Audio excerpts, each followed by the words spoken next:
It is officially November, which means later this month, we're gonna be playing Need for Speed Unbound, and I cannot wait. Well, technically, Need for Speed Unbound comes out on December 2nd, but if you have EA Play, you can actually play a couple of days early on November 29th, which is so crazy to me. I am so excited. We have literally been talking about this game for years, and it's almost here. Anyways, this is info drop number 5 for Need for Speed Unbound. Express yourself. But real quick, before we jump into today's video, I did want to start this video off by saying a quick little thank you to all of you guys who've supported my previous Need for Speed videos. I really appreciate it. I've seriously been having so much fun talking about Need for Speed. I cannot wait to play it when it comes out later this month, to start my Let's Play, jump online with some of you guys, try out some cars, customization, and so on.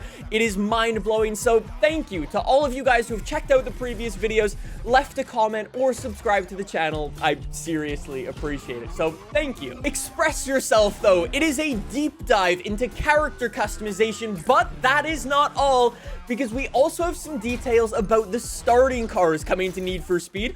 We need to make some predictions, though, and we have some information about the physics, how drifting is going to feel, and how grip driving is going to feel, and it's actually pretty cool. Without further ado, though, let's jump in and start things off with the Need for Speed Unbound starter cars. So, the developers actually confirmed 1 out of the 3 starter cars for the game, and that is the Mitsubishi Eclipse. Yes, the brand new car. You can choose it right when you start the game. I don't even know what the other 2 cars are going to be, but I think I'm going to be choosing that Eclipse. Anyways, I thought it'd be really fun if we made some predictions about what we think the other 2 starter cars are going to be. I'm going to make some predictions. Let's see if I'm right or wrong. Feel free to do your own in the comment section down below. I think we're going to get, obviously, a Mitsubishi Eclipse. I think we're also going to get an old Volkswagen GTI to start things off, and a Buick Grand National. That way we've got North America, Europe, and Asia. You can pick something that you like. I think those make sense. I don't know. Let me know what you think. Anyways, though, so as you probably noticed, we got a brand new Need for Speed Unbound trailer. This is the Palace Edition trailer. It's essentially like a deluxe edition of the game with some special perks. We'll talk about that in a second. But in this trailer, you can actually spot some cool stuff. For example, you get what I think at least is your first proper good look at the Ford Explorer cop cars in an actual pursuit. I think they look so good. I cannot wait to have actual cop chases with like authentic cop cars. I feel like it's something we've been missing from Need for Speed games, and we're finally getting it. Cannot wait. And at the end of the trailer, you've also got some very nice times of day. Like I was mentioning in last week's video, there is no dynamic time of day in Need for Speed Unbound. If you're playing in the day, you can stay in the open world as long as you like. The sun will never set. It's only when you go back to the garage the time will actually advance, but based off this trailer, it actually looks like there's a whole bunch of different variations in terms of like the weather, like sunny days, cloudy days, sunset days, even. I guess it's just going to be random when you come out of the garage what time of day you're going to get, or like if it's going to be raining or not, or so on. Regardless, though, the times of day in this trailer actually look really good, specifically the one right at the end of the trailer with all 4 cars driving through. I think it looks really, really good. We'll have to see if it looks as good when we play the game ourselves. Let's jump back to that Palace edition of Need for Speed Unbound, though, because it's essentially a deluxe edition of the game, and it includes some things that you may or may not want. For those of you who don't know, Palace is a skateboard company, or at least I think they're a skateboard company. I've tried to skateboard literally like once in my life before. I fell off, I ate shit, I messed up my hands, knees, and toes, and so on, and wasn't a good experience, and I don't skateboard, long story short. Palace is a real-world company, though, but if you want to purchase the Palace edition of Need for Speed Unbound, you get some special things. Let me read off my list. You get 4 cars added to your garage. We'll talk about those cars in a second. You get a gassy driving effect. I don't know what that means. You get a license plate and some special decals. You get some clothing packs and an exclusive character pose. Yeah. You also get to play the game on November 29th instead of December 2nd, so there you go. Anyways, what's actually really cool about Palace, though, is Palace has actually worked with real-world car companies and produced, like, limited edition, special edition cars before, specifically with Mercedes. They actually collaborated on 4 different cars: a Mercedes AMG A45, an AMG SL63, an AMG GT, and a G63. However, in Need for Speed Unbound, if you choose to purchase the Palace edition, you will get 4 cars added to your garage. Those 4 cars are these: a Volkswagen Golf GTI, the old one, an AMG GT, a G-Class, and an old classic BMW M3. It's all of the 4 cars you can actually see right at the end of the trailer. All 4 of these cars come with, like, special paint jobs. They basically just say, like, Palace all over them. And by the looks of it, they don't have any special upgrades or any special, like, visual mods or anything like that. So you're basically just buying some paint jobs and getting them added to your garage. However, there is a funny thing here. Specifically, the AMG GT Black Series, one of my personal favorite cars in real life right now. However, in real life, this thing also has a Palace edition version of it that the Mercedes collaborated with Palace on and so on.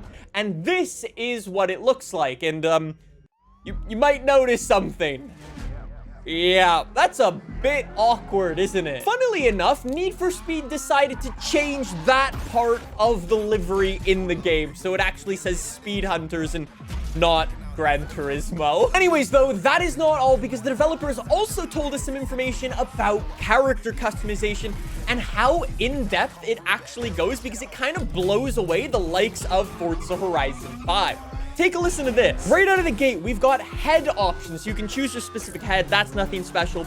But you can then go in and fine-tune things like your eye color, your hair color, and facial hair.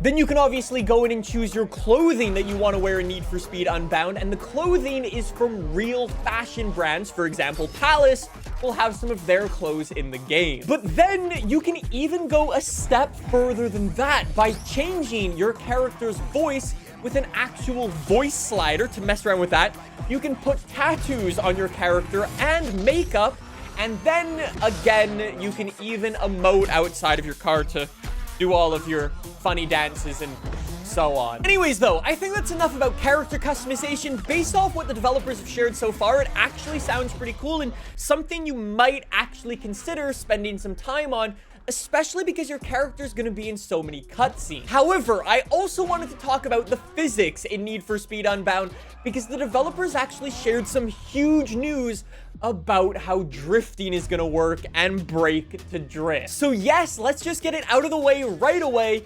Brake to drift is confirmed and is the default way to actually drift. So if you just tap your brake pedal, that will send your car sliding sideways if you've got it set up for drifting. However, the developers did say you can actually jump into the settings in Need for Speed Unbound and change what drift setting you want to use. You can actually choose one of 3 possible options for how you're going to initiate a drift in Need for Speed Unbound. So obviously you've got brake to drift, tapping your brake pedal. Then you've got gas tap, so tapping your gas, that will send your car sliding sideways. Or you can choose by pressing the e-brake. That is probably the one I'm going to choose because it's probably the most realistic and most, like, intuitive and probably just the best one, let's be honest. That's not all. The developers also confirmed that yes, traction control is also in the game, but you can also customize that in the settings by turning it on or off. And last but not least, similarly to older Need for Speed games, you actually have a slider for your handling that you can choose between grip and drift. So if you choose to slide it all the way over to grip, your car is probably not going to slide at all, if ever. But if you put it all the way over to drift, you are going to be sending it sideways literally everywhere. If you ask me, though, it seems like Need for Speed Unbound is going to be very, very arcadey, considering it's got things like brake to drift in it and stuff still. So we're just going to need to wait and see and feel this game out and see what it's actually like to play. And hopefully it's not too arcadey, we can still actually have some fun with the physics. That, though, is everything for Need for Speed Unbound, though the developers did actually say that next week is about the race events in Need for Speed Unbound. And right now, the rumor is there is no drift events or drag racing events in this game. Next week, we might find out if that's actually true. Hopefully not. We'll have to see, though. Thank you so much for watching. Subscribe if you're new. I'll see you guys soon with some more. See you then. Bye.